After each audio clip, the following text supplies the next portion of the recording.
Hey, what's going on, man?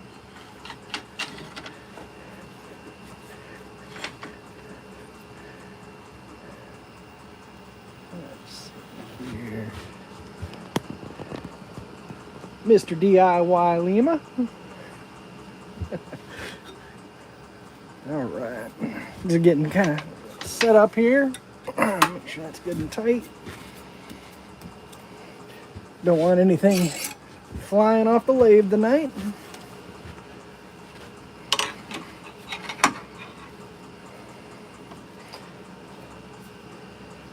Yeah, it is. I think when I walked out, it was 2 degrees. I got the shop up to about 37 right now. Got the diesel heater running. I got my little propane heater running. Just getting ready to get walloped. They're talking anywhere 8 to 12 inches for us. Hey Steve, how's it going? Yeah, like I said, it's about 2 degrees outside and the winds are blowing. Oop, oop. Yeah, a wobble there. We'll get that taken care of here in a second.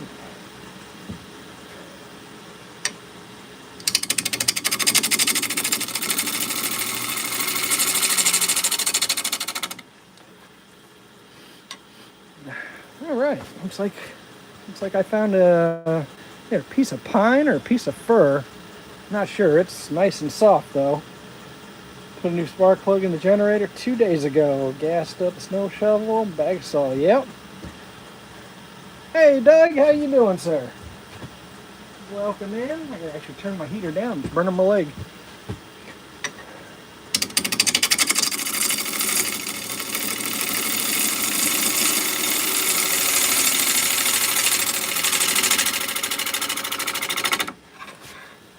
So typically I say I have no idea what the wood is, but I am pretty sure this is pine or fir. It smells like construction lumber, but I got it off the base.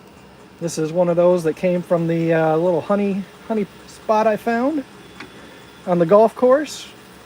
So I'm assuming the tree came down and they drug it over there. I am in a 12 by 16 shed, Steve.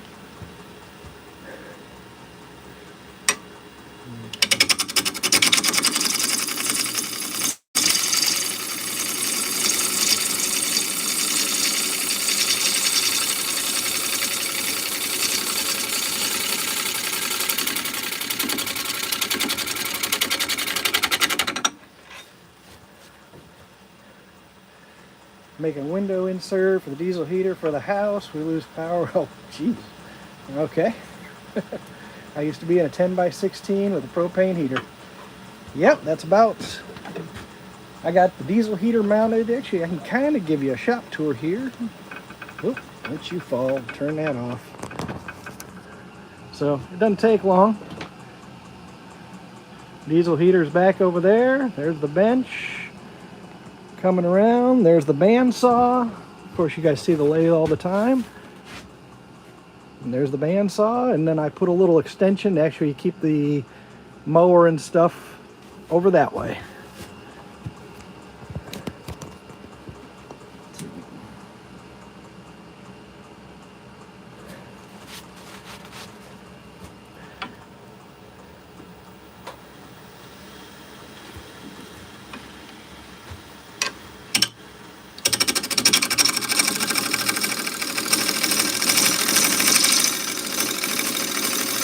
That is true.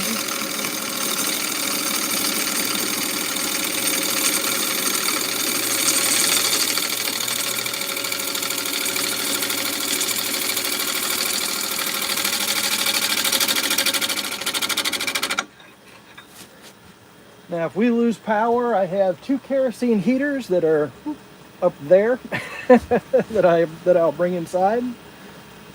Added a metal lean-to for the mower. Nice.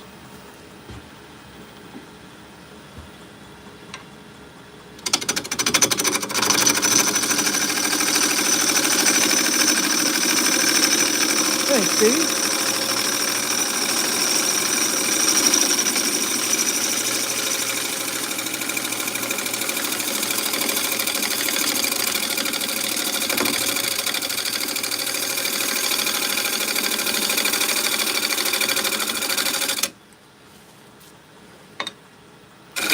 Whoa, whoa, whoa. Getting skate back.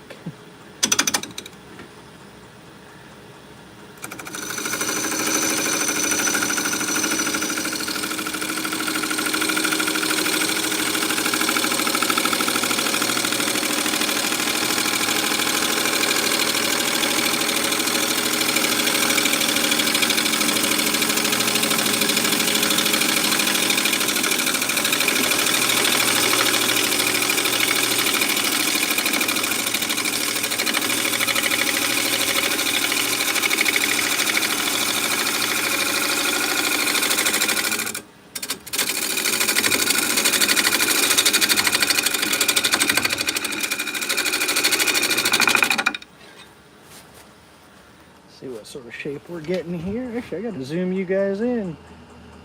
There we go. Yeah, that's a little too far. There you are. Yeah, Doug, I think you're right in the path of the worst of it, aren't you? Down there in Kentucky.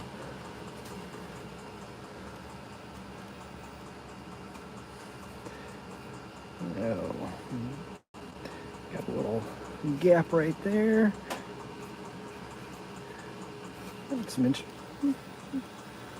Might be interesting. Go ahead and just flush this off.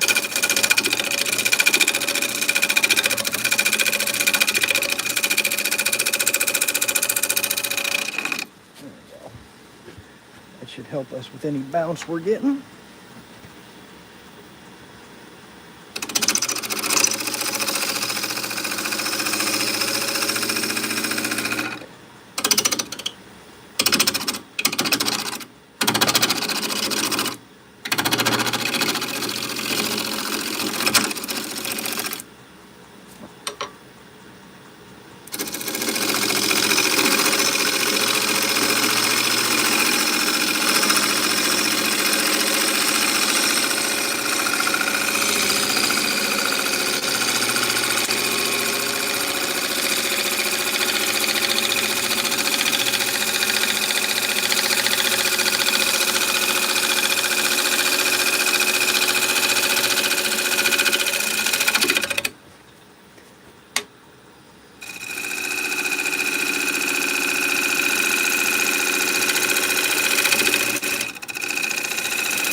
Thanks, plywood. Lexington South calling for 3 to 5. Ooh. Dash Rocket, what's going on? Thanks for coming in. Let's take a peek here real quick. I don't know what this stuff is.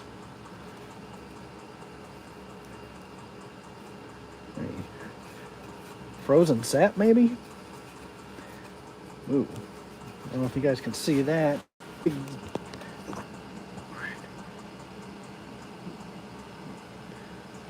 That might cause us some issues. I wonder if I can get below that.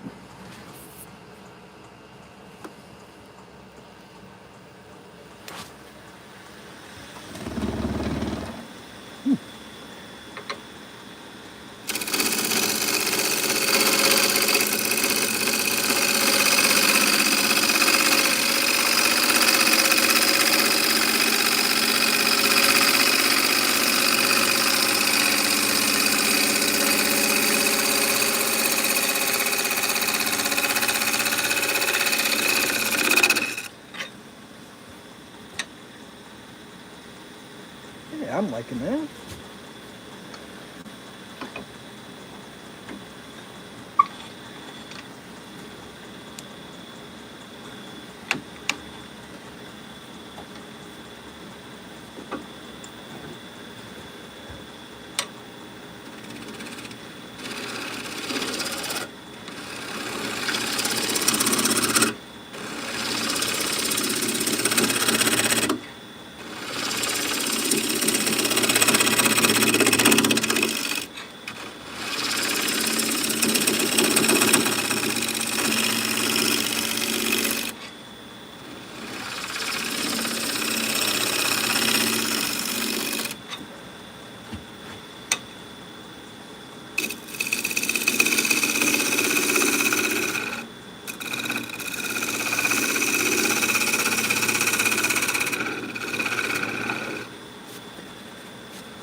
Ever buy teak turning blanks? I have not. Um, Doug might have. He'd be the one I would ask. If you guys aren't familiar with Doug, that's Doug Miller from Wood Spun Round. He is he's been turning for years. He's actually a professional turner. Awesome, awesome guy. He just was up here at the Dayton Woodcraft doing an Easy Wood demo. And for anybody watching, these folks that you're seeing in blue are all fellow YouTube creators. Got wood turners, woodworkers. Definitely should check them all out. All right, let me get my dividers here and we'll get set up for putting a tenon. Not a tenon, a recess on this one. And we're going to use the bullseye trick.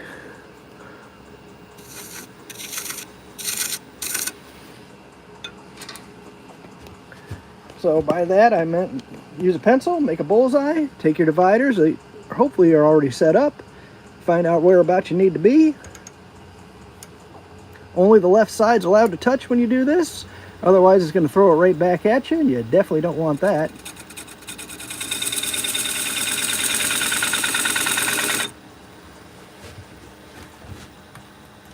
It gives us a nice little guideline. A couple different ways we could do this. Take our parting tool,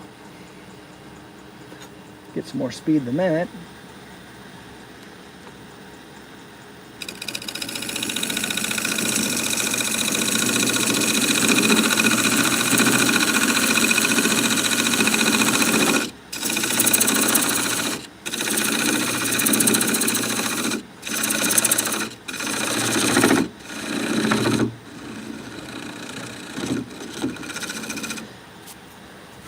That's one way.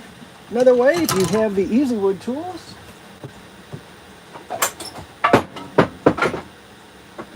try not to drop anything on the floor like I just did. And that is Easy Wood rougher.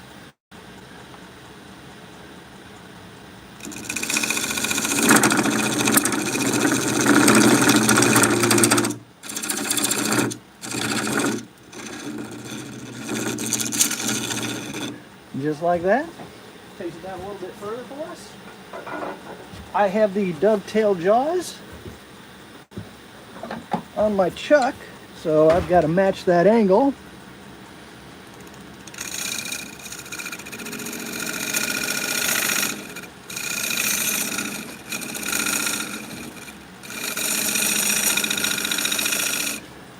That should take care of that. Now hopefully my dividers were set up properly, which we'll find out here in a second if I did that right or not. I want to get a look here, make sure, yep, definitely deep enough.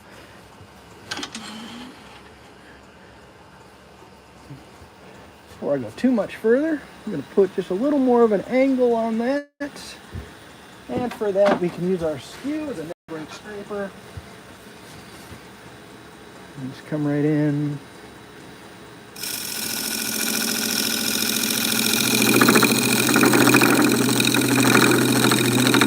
Cleans that up a little more.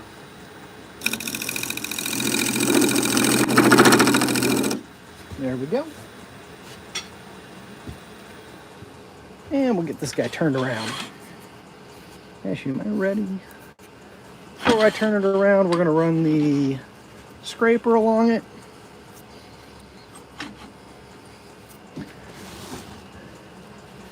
Scraper's this tool.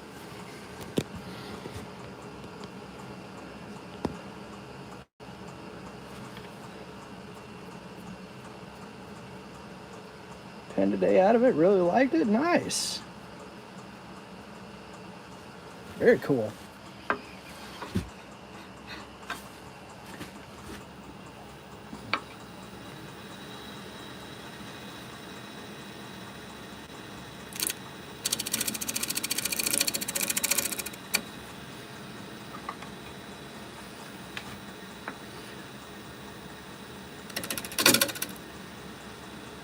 bit grabby.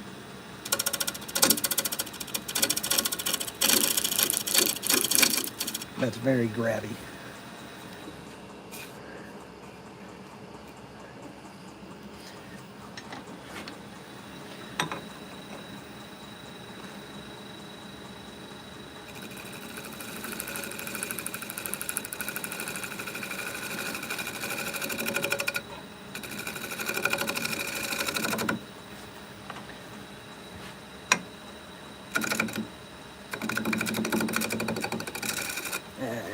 It's not working so good.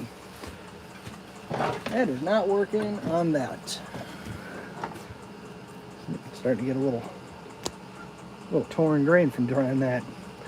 So, get the gouge back out. See about trying to make one. Oh, I keep stepping.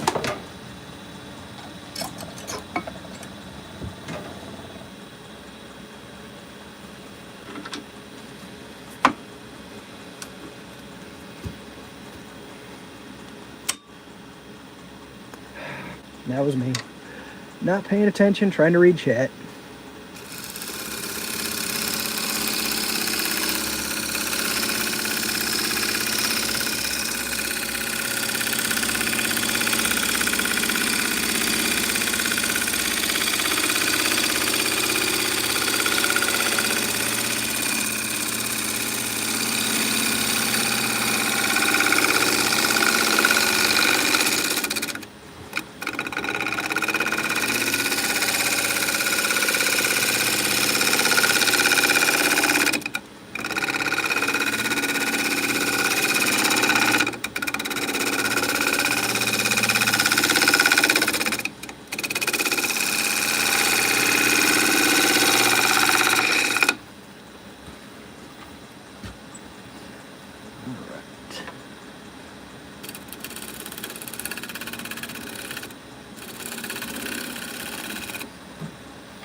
Is that a knot? Yeah, that's what's throwing me off. I'm dealing with two of them.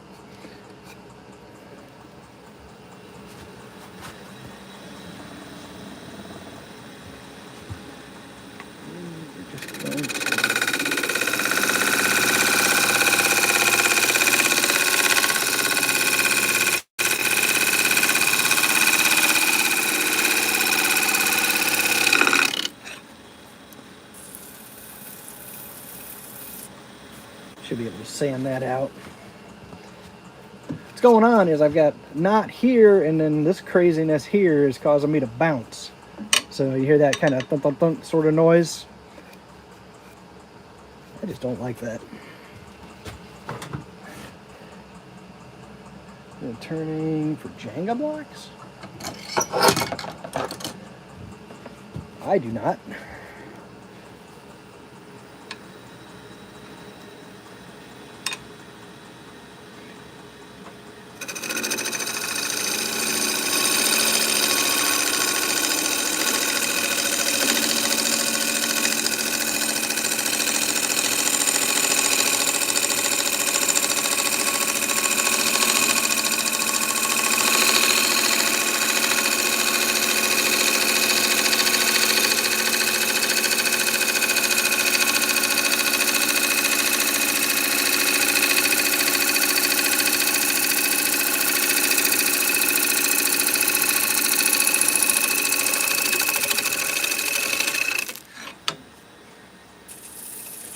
That feels better.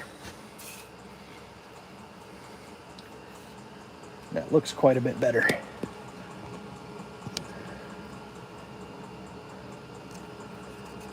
Quite a bit better.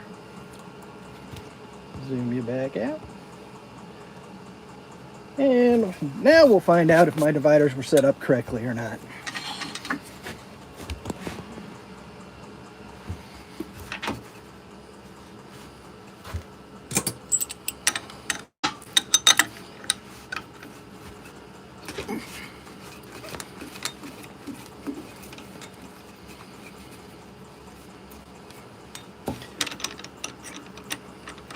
You see, I was mounted up using the wormwood screw.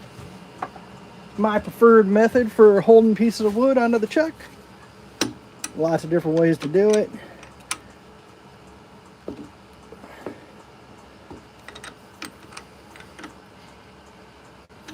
Right. Those dividers were set up correctly.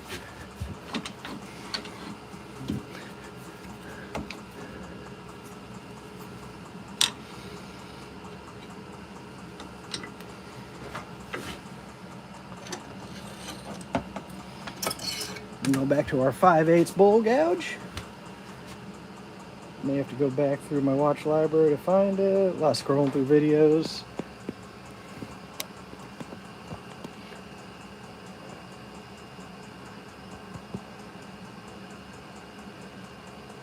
There we go. Get you guys a decent view.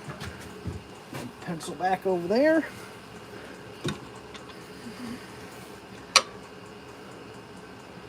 That should work out. Excuse me.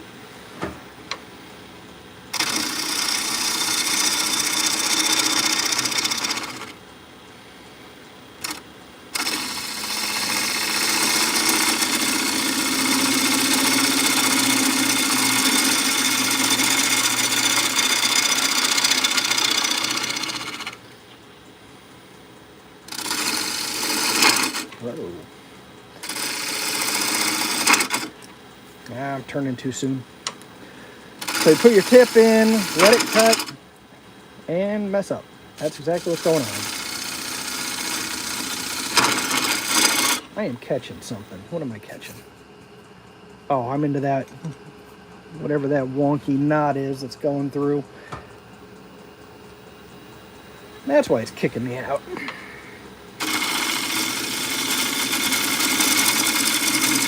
Let's stay closed over, and now open up.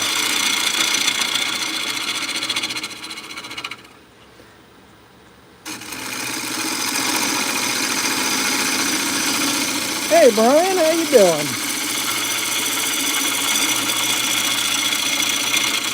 Billy, welcome in.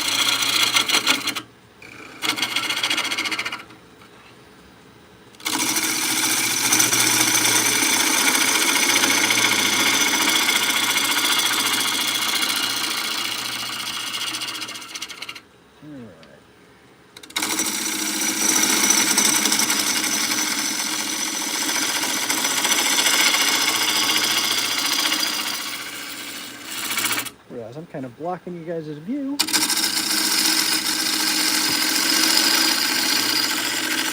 So once the bevel's on, you don't even really need the other hand. You can just drive it in with the right, use the left just to kind of push down.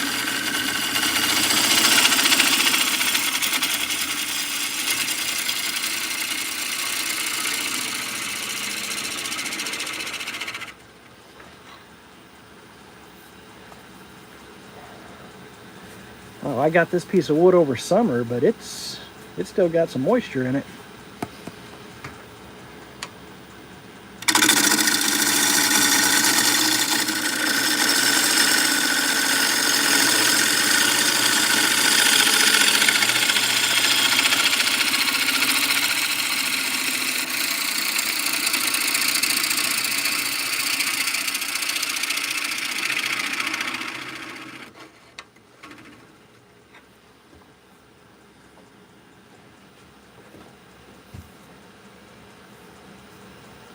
Ryder, how's it going?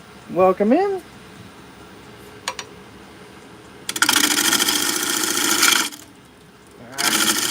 That's what I get for trying to read chat while turning.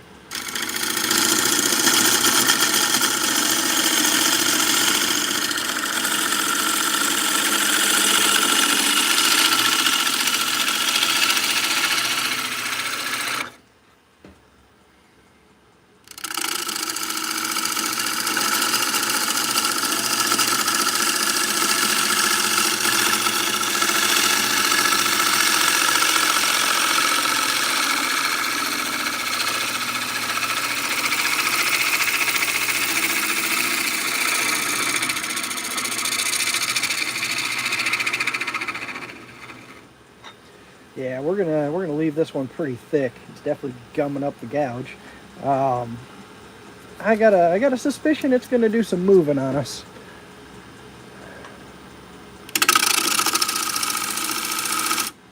Actually, I should probably measure it so I know how thick to leave it. We are just under 7 inches. And that last cut is just over 3/4. So that'll probably be the thickness that we're going to leave it set at. Then I got a bucket full of shavings that this guy's going to go into.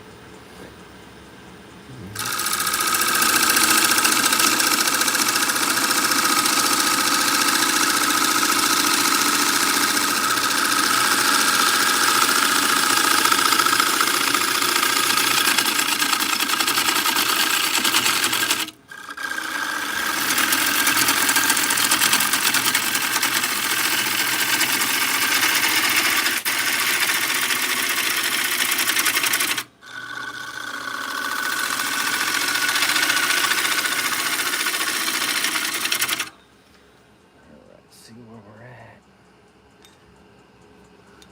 Go down. Woo! Look at that crack opening up.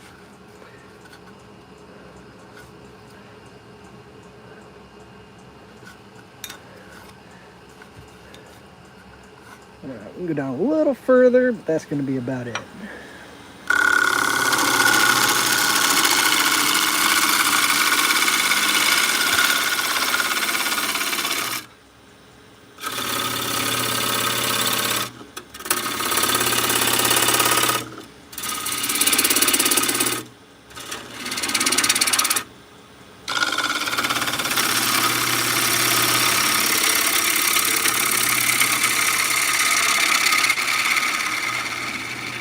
Always slow down as you go through the center. All right, yeah, this one's still very wet.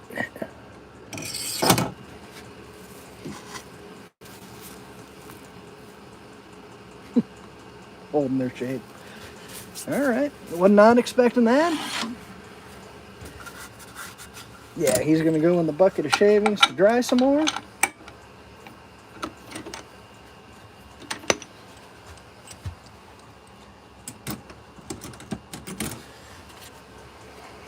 Zoom you guys out here. Marvin, thank you. Welcome in. Yeah, you see this crack that's opening up. So this will definitely get some resin probably. And I'm assuming that's sap in the in those areas. You got that big gap that's there. Have to fill that too. But like I said, this wood is still wet, so he's gonna get set off to the side.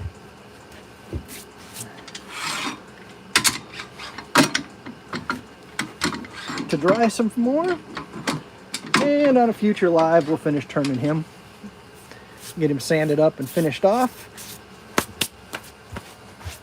So we do have another piece. This one's not as big. Grab the wormwood screw, and this one is dry. So we should be able to finish that one off.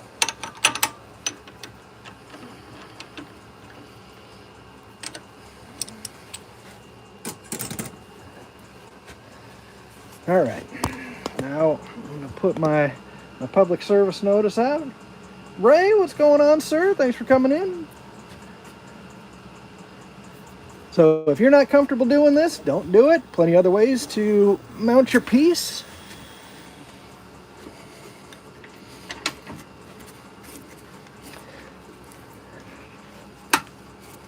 Now this could be interesting as well.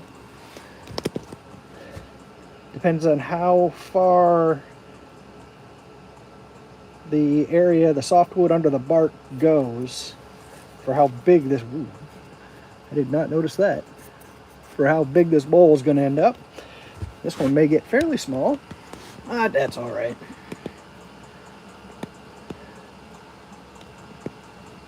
Still fighting with this Amazon phone holder.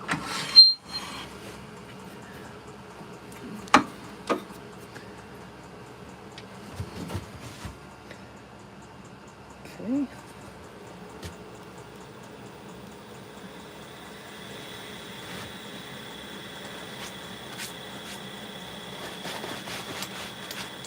Nice, Marvin. Yeah, when I was telling the guys when I walked out to the shop, it was, I think it was 2 degrees. Right now, I got the shop up to about 40. So, it feels pretty good comparatively.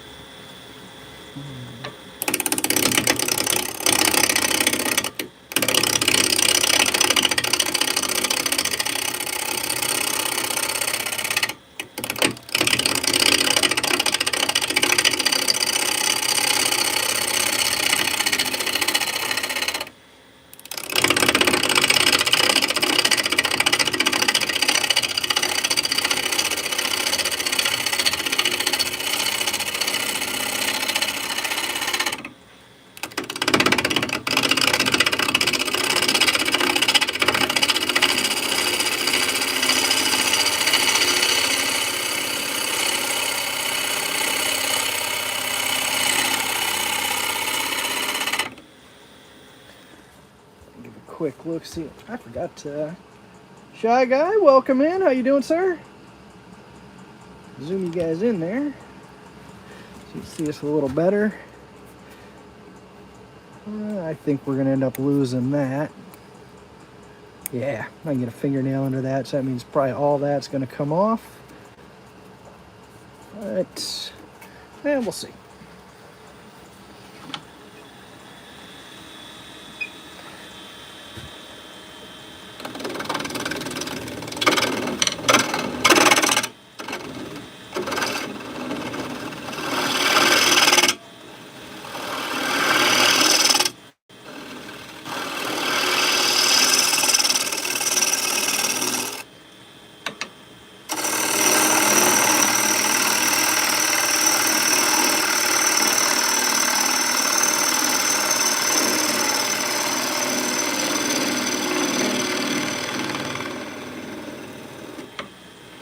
Now this piece smells like ash. Again, came off the base out of the mystery pile, but has that ash smell.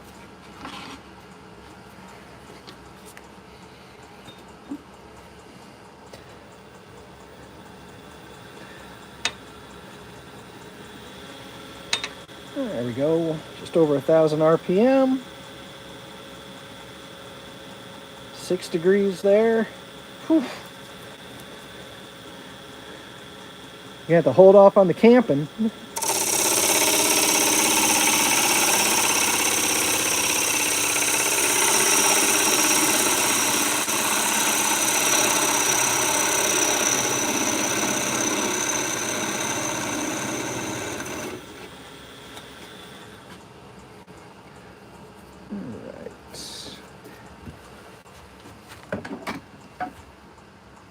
Grab the dividers again.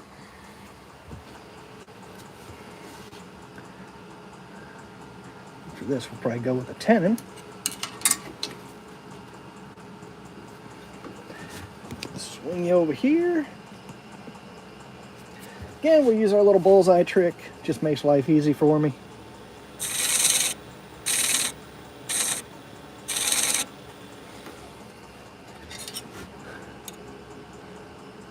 Looks like we should be right about there.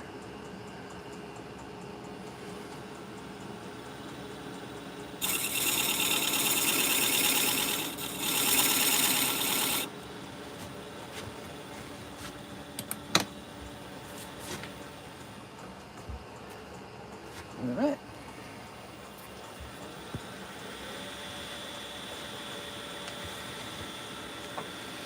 This time we are going to make a tenon.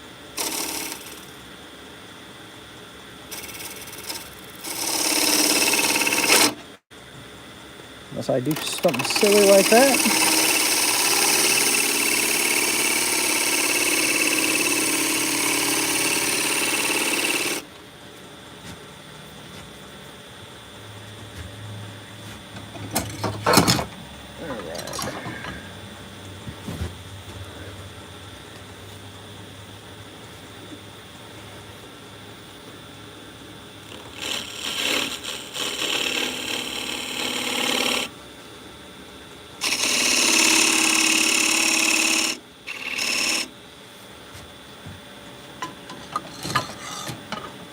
And again, I still have the dovetail jaws, so we're going to have to go ahead and give us that dovetail angle.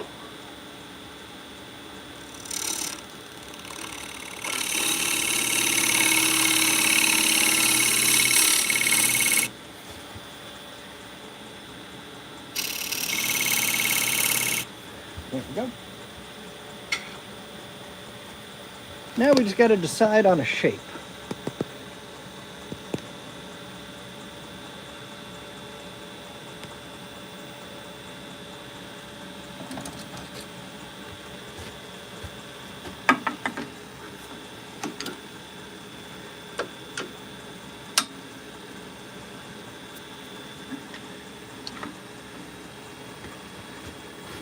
I'm thinking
something along those lines. And match that from the other side.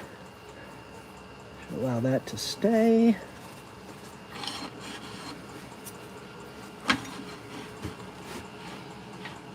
Yeah.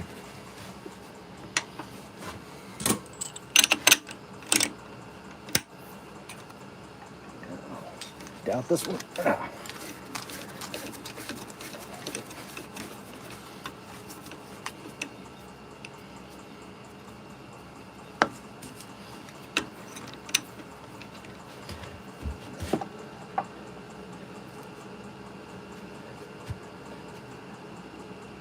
Shy Guy, you're in Texas? Showing temp right now, stick around. Or Marvin's in Texas. Hey Carrie, how you doing?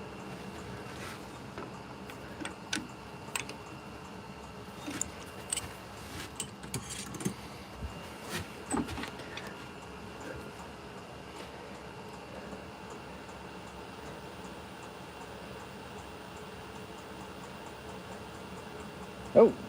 All right. Well, thanks for sticking around, Doug.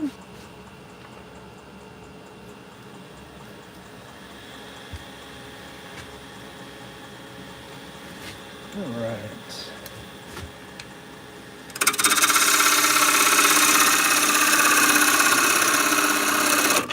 Oop.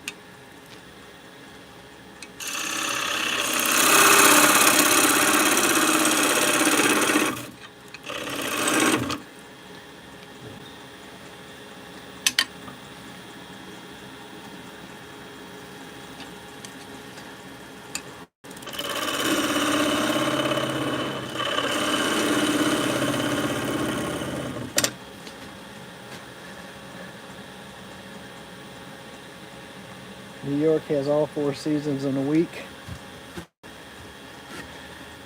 Let's see here. I think I saw some of the pith still remaining right there. You guys can see we got the pith still in the bowl, so we're going to remove that because that is going to crack otherwise. There we go.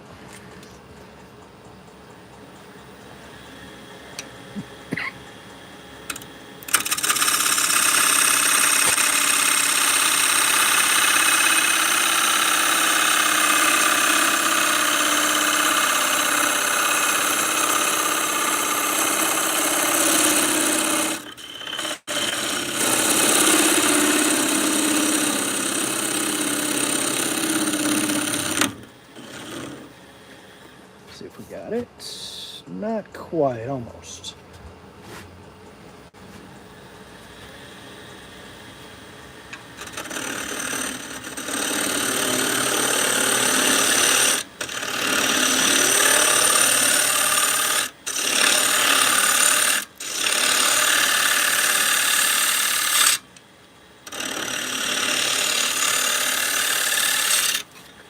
That should be all of it. We are down below. So you guys can see what I'm looking at. Right there, the pith is now gone. We should be able to continue on.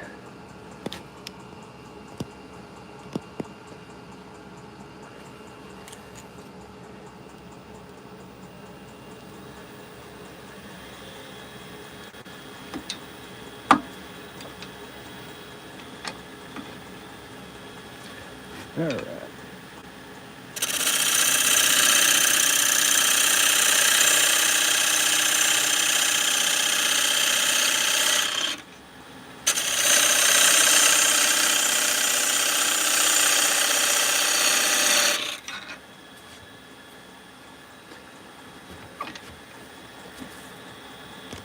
Get you guys up top here so you can get an idea on the shape we're working with.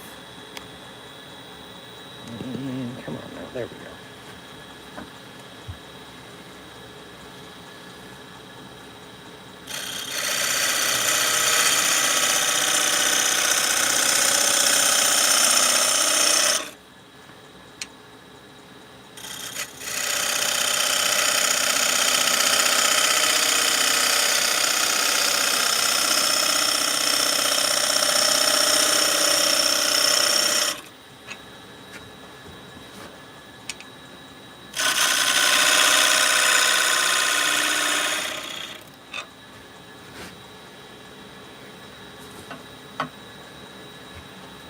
All right, Shy Guy, have a good one.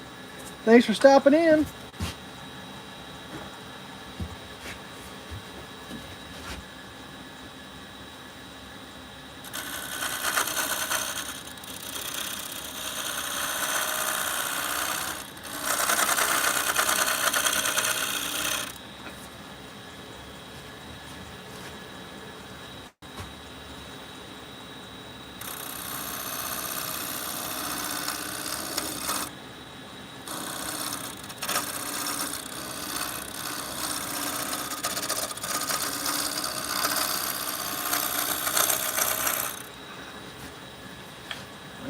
Just using that to help blend it together.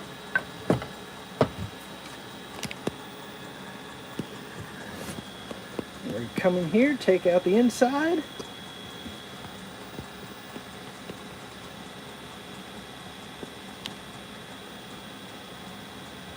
Get you guys the best view we can.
Always slow down as you go through that center. Krisha, welcome in, or Krishna, welcome in. A quick depth check.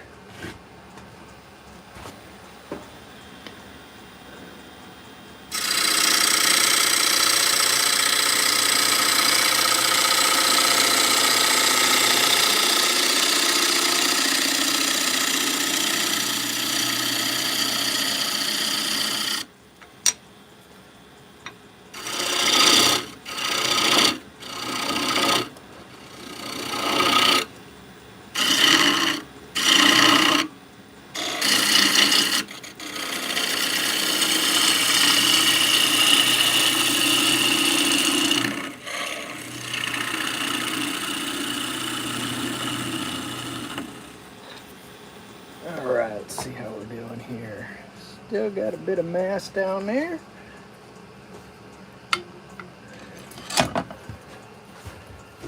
Get an actual measurement on it so I can.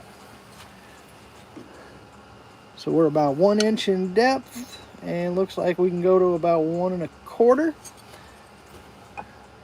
Now's the time we're going to switch over to the Easy Wood tools to be able to follow this curve on the inside. So let me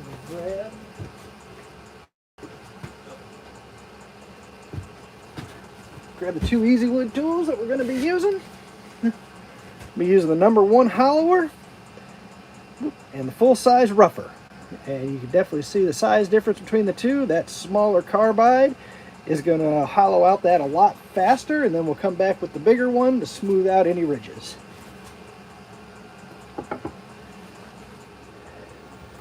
And for the carbides, you want to be parallel to the floor and pretty much dead on center. So I need to come up a little bit right there.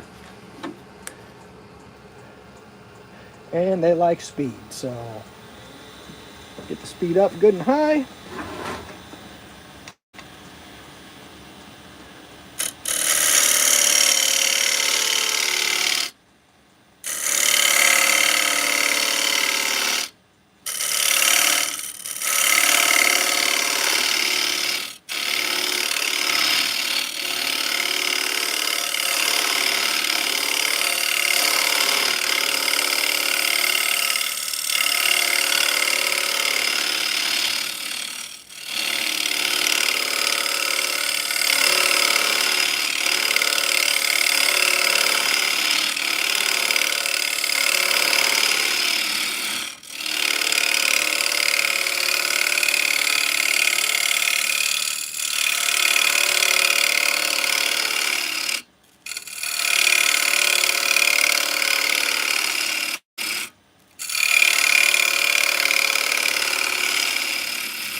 Use the old finger calipers.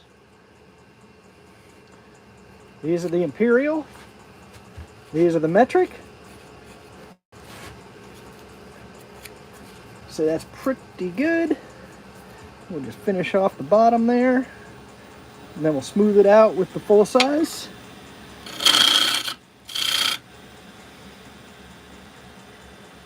Oh, I missed a question. I use the flat one when cooking. Roll with the surprises. Sorry, I must have missed a comment there. Like how you stay kind of just roll with the surprises. Why do you slow down in the center? Surface speed, yes, exactly. The outside's obviously moving quite a bit faster than the inside is. Meaning how much material is going by out there compared to in there.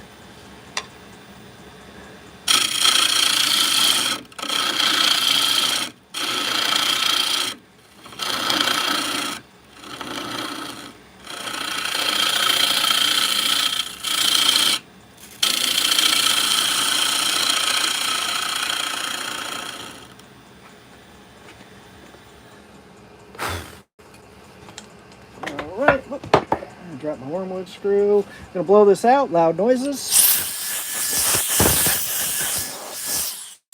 Love these little handheld blowers. They work great. All right, where are we at? Feels pretty good. Switch over to our full size. Smooth that out, and then I will show you what the inside looks like, because carbides do not leave as nice a surface as the traditional tools. And you see it's a bigger tool, so I'm way above center. Bring that down. There we go.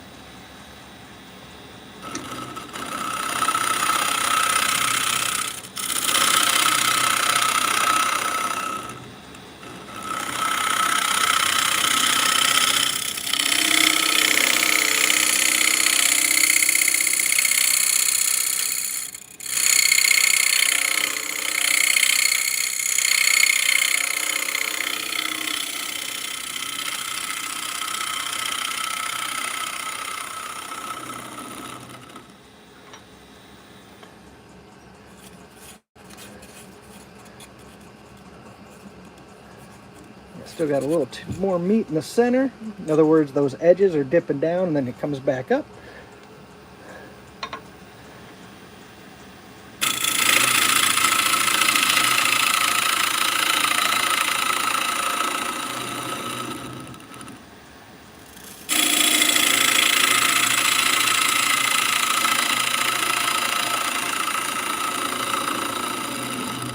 And still, you got to slow down as you go through the center.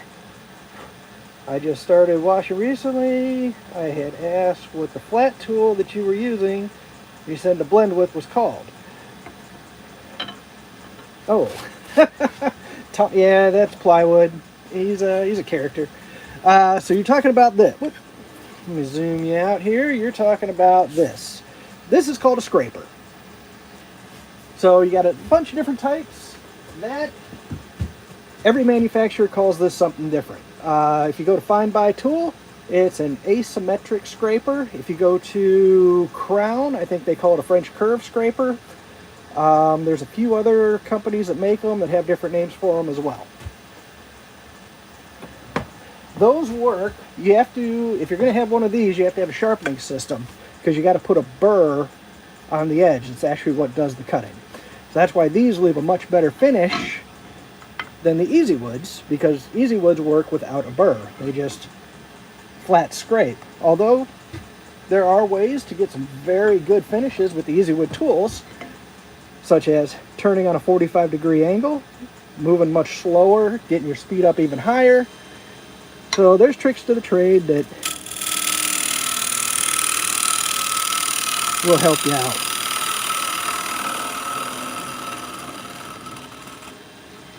Yeah, but if you're looking to getting into turning, or already are into turning, my general recommendation, start with Easy Wood carbides or an equivalent carbide. Rikon has a real nice carbide. Rockler makes their own, which are real nice as well. Traditional tools, if you go that route, you do have to have a sharpening system. And then you're going to get into the wheels that come on the sharpening system, whether you're going to be using... Oh, we're just going to take a tour. So here's mine. So I have the Rikon bench grinder. I have 2 CBN wheels and then the Wolverine sharpening jigs. So all in, this, if you catch it on sale, I got it for $100. I think now it's like $150. Each one of these costs about $100. So if you say my price, $100, $200, $300, and this was $130. So $430, and all that does is sharpen those tools. Compared to, if you went with, say, the Rikon version of these, you can get the round disc, the square disc, which is this one, and then a diamond detailer, which looks like that. Whoop. All that in one kit. I think when it goes on sale, it's around $100, maybe $150. If you went with the Easy Wood, they're a little more expensive. I believe they work better. But for point of entry, it's hard to beat the carbides. For ease of use, it's pretty much impossible to beat the carbides.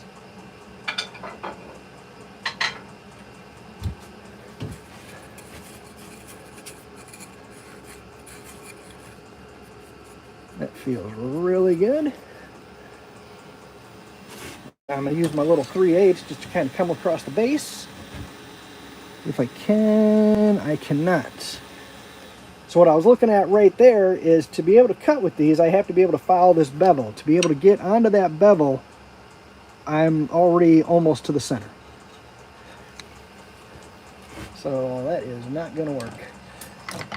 Now my scraper, my particular scraper, is way too big to really get in here. Nope, he's not going to be able to get in that corner.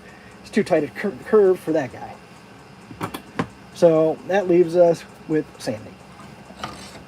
So there's always a way. You just got to figure it out.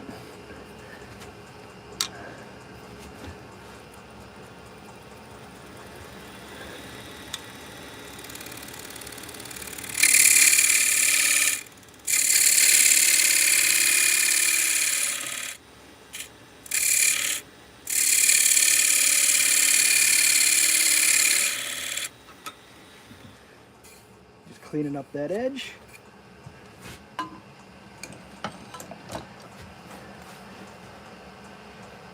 Good tools definitely do cost a bit. So give you a comparison.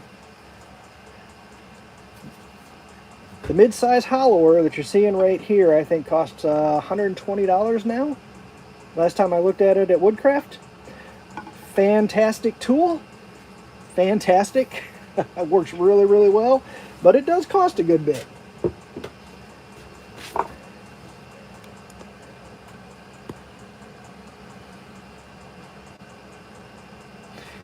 Absolutely. So I'll give you one other thing I started with.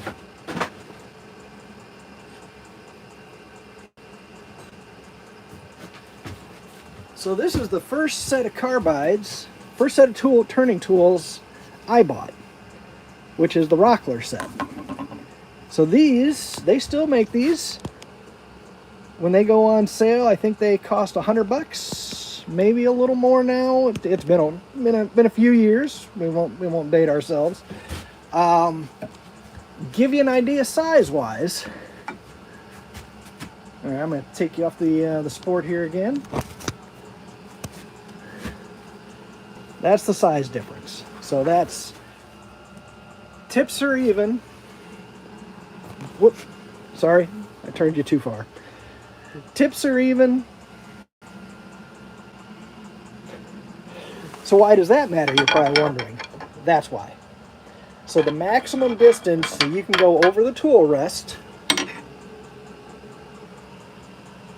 is basically I can do a much deeper bowl with the Easy Wood tool than I can with these little Rockler sets. I think they're good for about 2 inches in depth.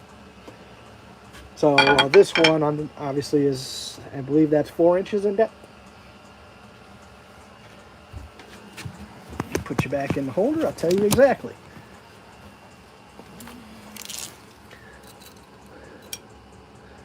Uh, 4 1/4. Where these, once you're 2 inches deep into a bowl, you are going to know it, because it's going to put a lot of force back here, and you're really going to have to hold on to it, or otherwise it's going to get away from you.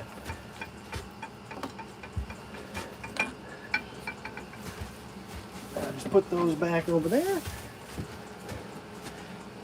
I'm going to get this guy blown out right here. Yes, those take the carbide inserts.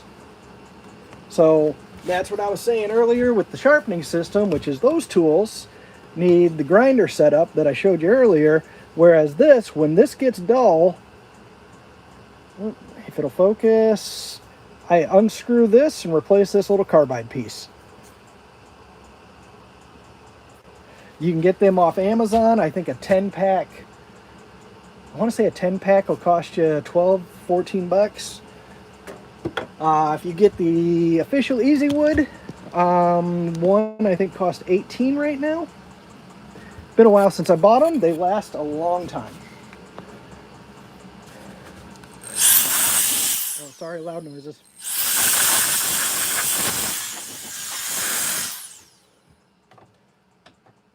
So, as far as the finish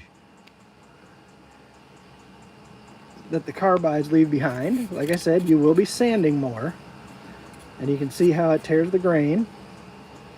It always happens in the end grain areas. It's always the worst. And you compare that to the outside, which we did with the traditional tool, which looks quite a bit better.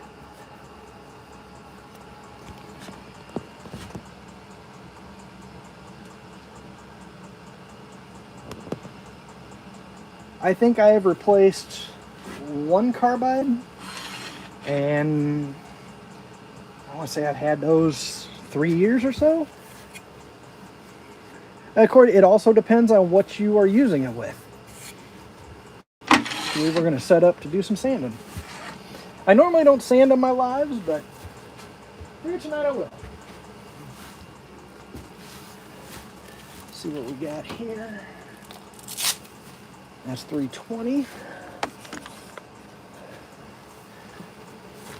Spin it for you so you got something to look at.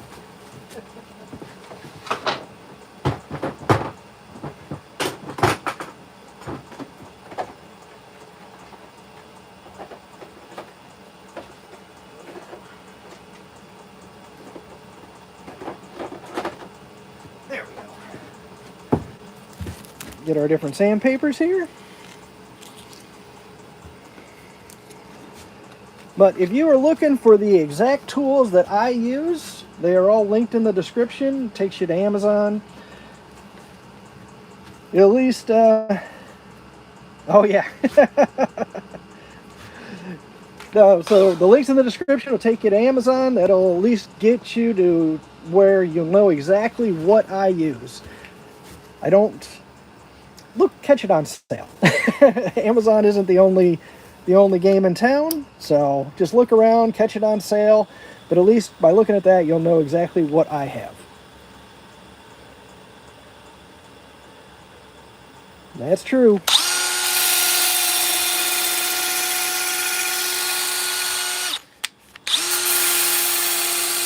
Ooh, that's dusty. Okay. We're going to get the dust collector going, because I don't want to breathe that in.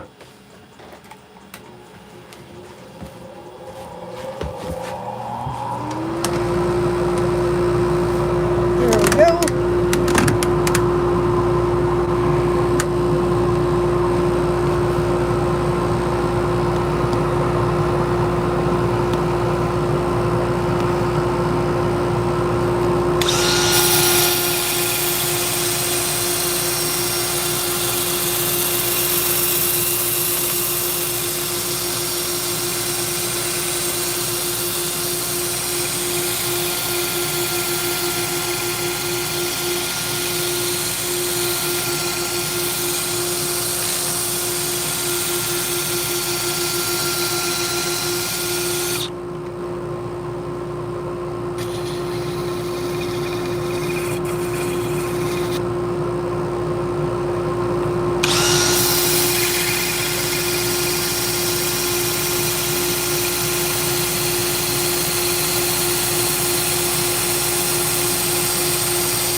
Yep.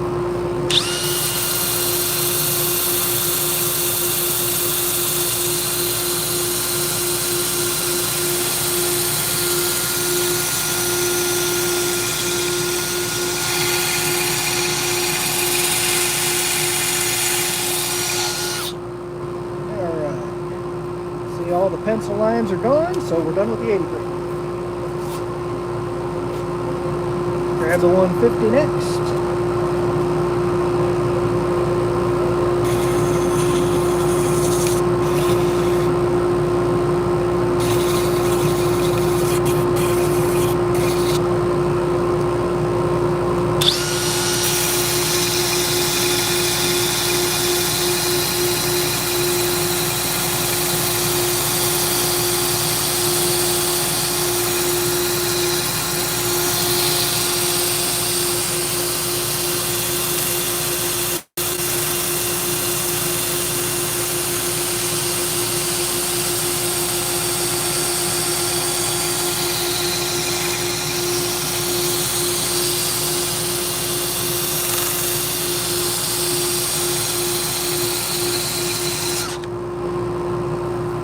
All the pencil lines are gone. On to 240, and we will be stopping at 320.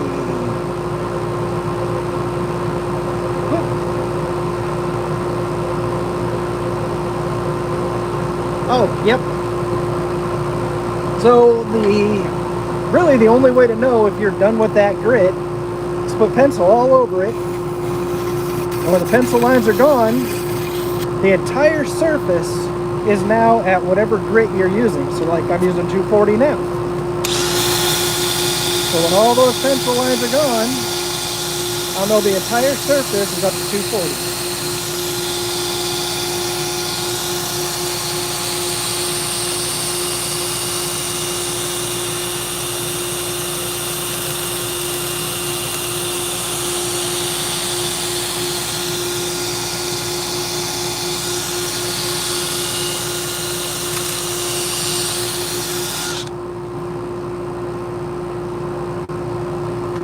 Try to help you guys can see.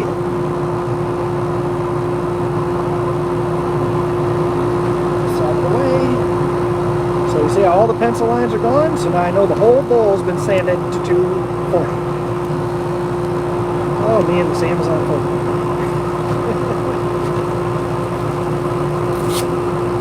Final grit we're going to use will be 320, and that'll take care of the outside for us.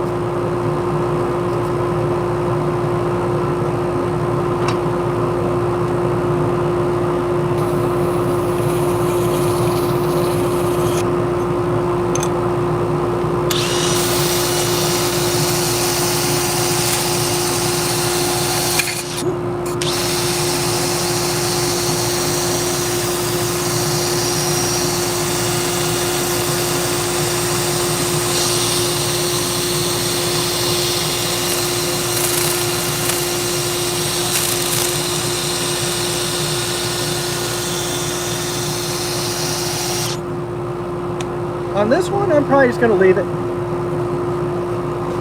because try not to bounce you all over the place here. So it's right there. So now it's on the bottom, so it does not go all the way through. So I'm just going to let it be. Okay, so now we got the outside done. We got the same thing to the inside. It doesn't take that long. So I always kind of start with the initial grit. In this case, I'm using 80. Because I know the first one always takes the longest.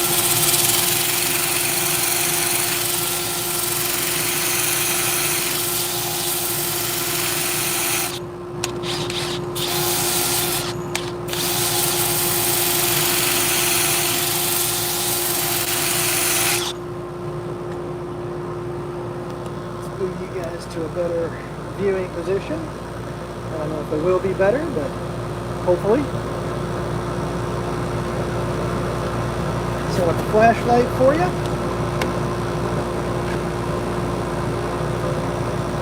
That helps a little bit. There we go. And now we will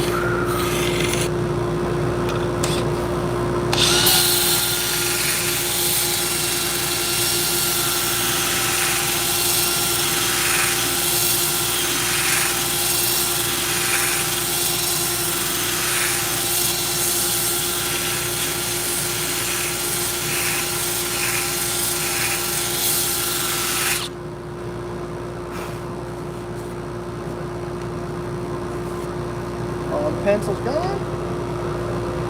The inside, since I did that curve out, I always got to blow it out. There we go. We'll move right along, go to 150.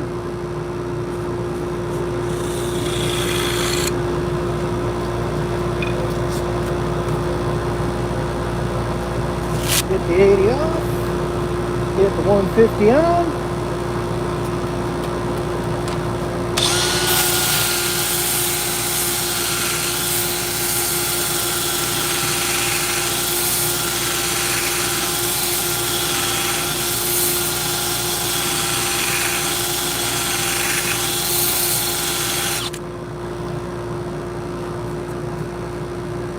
All the pencil's gone.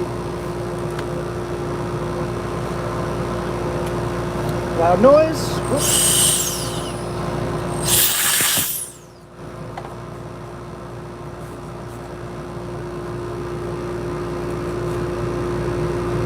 Almost feels like we lost we did lose a chunk. That's what that was. We lost a chunk right there.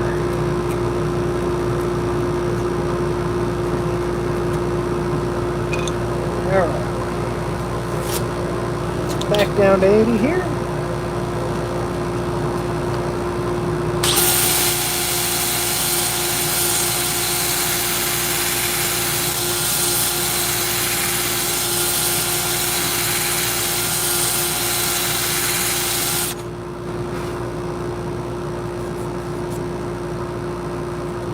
Nope, still some pencil right there.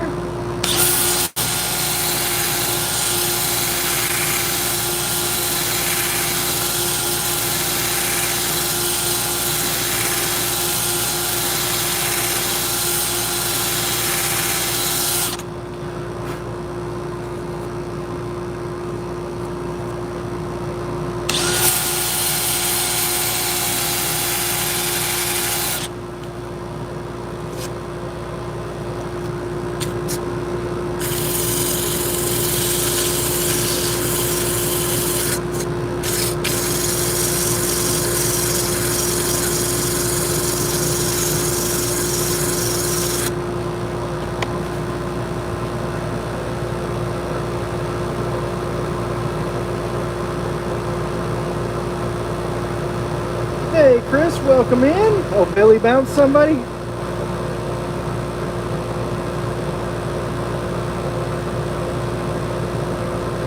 Oh. Yep, send them packing. See how we're looking here. All right. I don't see any more pencil. I think my 150 may be about done. Let me grab another piece.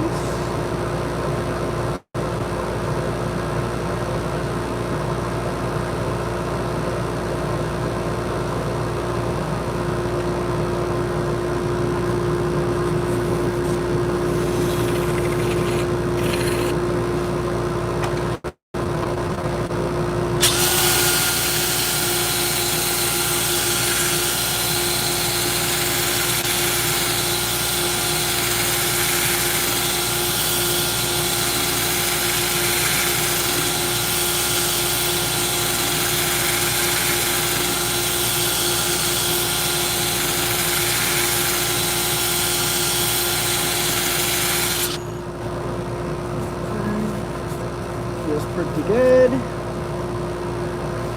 Again, loud noise, blowing it out. Moving on to the 240.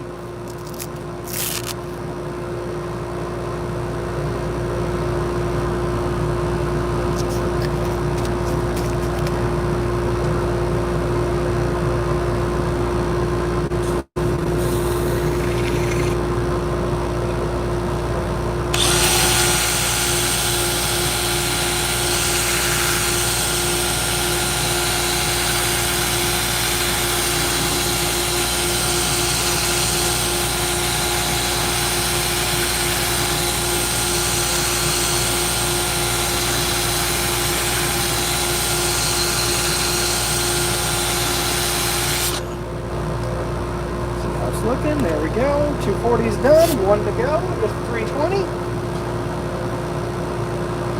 And then we will put some finish on it and see how it actually looks.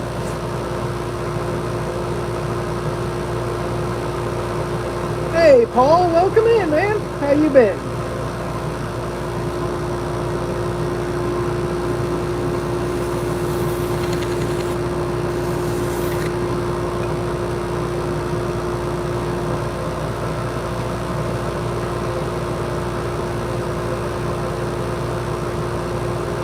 Nathaniel, how's it going?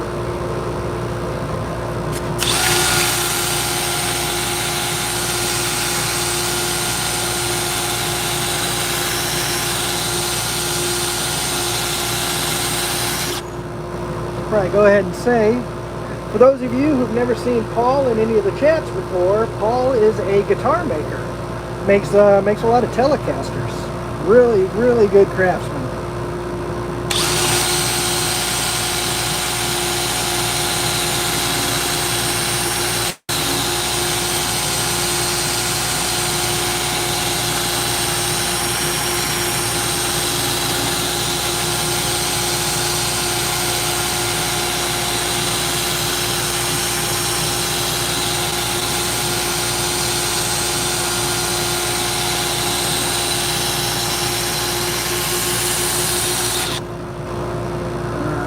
All the pencils gone. It is.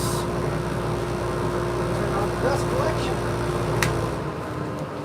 We're pretty much done with that. Flashlight off. I'll probably grab him again in a minute.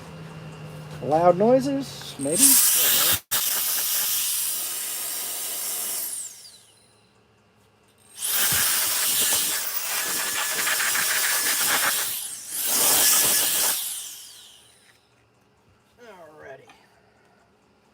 We got that taken care of. Let's set up a rag or two so we can actually spray, not mess up our lathe bed. And we'll see how this guy's gonna look. Ah, I can get it apart. There it goes.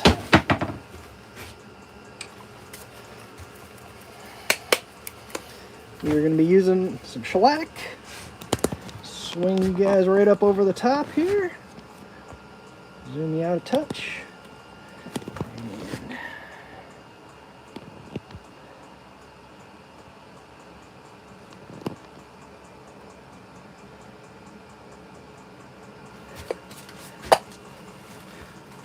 Yeah, if you look for Paul, I don't think, Paul, you don't have a YouTube channel, but you're pretty active on Instagram, right?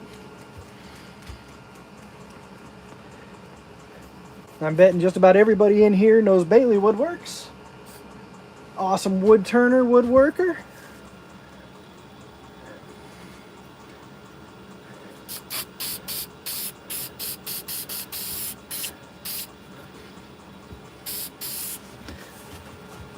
There's outside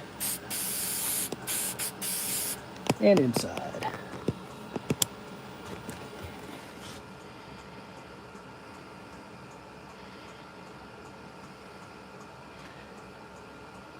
Say that looks pretty good.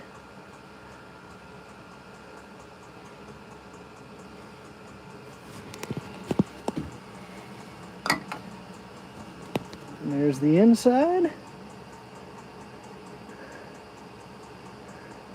I'd say it turned out pretty good.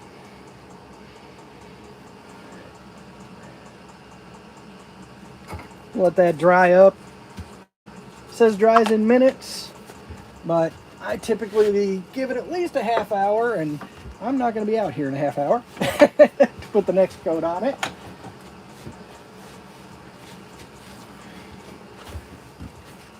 All right, let's zoom out here. So tonight we made basically a bowl and a half, because this one is still very wet, so he's gonna, yeah, he can actually, I don't know if you can see that. If you can see that moisture coming through. So he's gonna go in the bucket of shavings to dry out the rest of the way. And you have to do that. Let's see if I got my, because if you don't put them in the bucket of shavings, it's going to end up warped. Well, it's going to warp anyway. But it can warp similar to this one. This one started out flat, and you can see it is no longer flat. So into the bucket of shavings he will go. So to catch you guys up, if you missed the last couple lives, we did this one. This is how he turned out.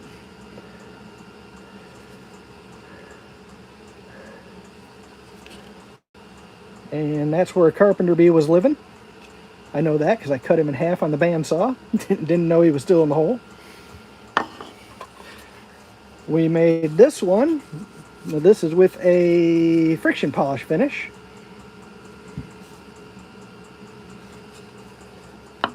And we did this one, which is the honey locust bowl.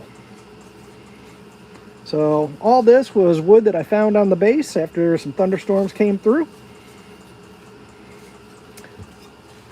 Made a few bowls. Now we got this one, and I'd imagine this is going to be in the shavings bowl bucket for a couple months before he comes back out. But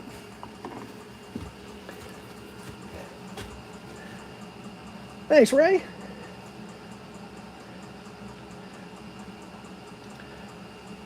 Food safe. So shellac is food safe. The friction polish, I don't believe that one is.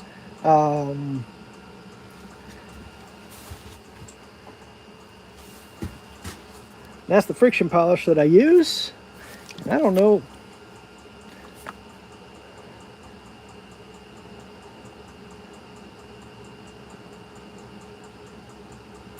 It doesn't say. So I would assume no.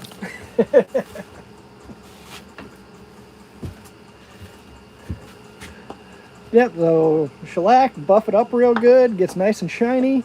Friction polish, not as shiny. Between them, I'm definitely more of the shiny look. I prefer that to the more matte finish. But, well, I hope you guys enjoyed this. If you did, consider subscribing. I'm going to be out here doing more lives, so maybe we'll see you again. And hit the like button. That's about all I got for you guys. So hopefully everybody in the path of the storm is hunkered down and ready for it. Thanks, Billy. Thanks, Chris. Good night, guys. Y'all take care.